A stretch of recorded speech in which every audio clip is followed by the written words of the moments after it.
These ruins are in Saigon, capital and largest city of South Vietnam.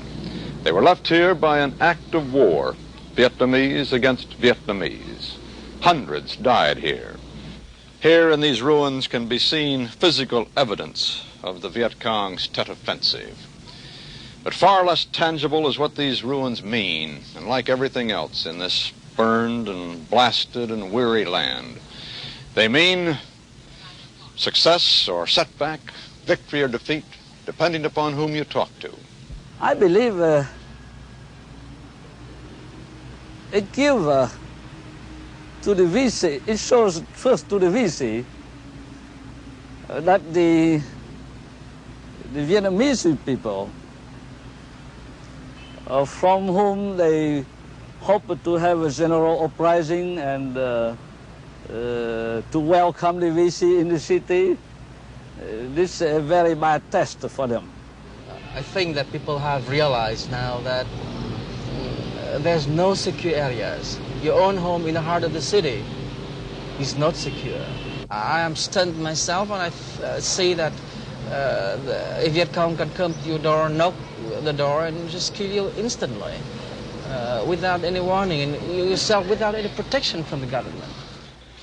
There are doubts about the measure of success or setback, but even more, there are doubts about the exact measure of the disaster itself. All that is known with certainty is that on the first two nights of the Tet Lunar New Year's, the Viet Cong and North Vietnamese regular forces, violating the truce agreed on for that holiday, struck across the entire length of South Vietnam, hitting the largest 35 cities, towns, and provincial capitals. How many died and how much damage was done, however, are still but approximations, despite the official figures. The very preciseness of the figures brings them under suspicion. Anyone who has wandered through these ruins knows that an exact count is impossible.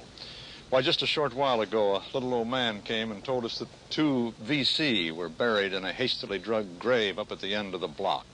Had they been counted? And what about these ruins? Have they gone through all of them for buried civilians and soldiers?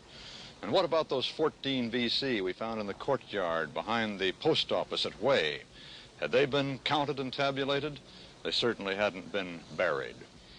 We came to Vietnam to try to determine what all this means to the future of the war here. We talked to officials, top officials, civilian and military, Vietnamese and American. We toured damaged areas like this and refugee centers. We paid a visit to the battle at Hue and to the men manning the northernmost provinces where the next big communist offensive is expected. All of this is the subject of our report.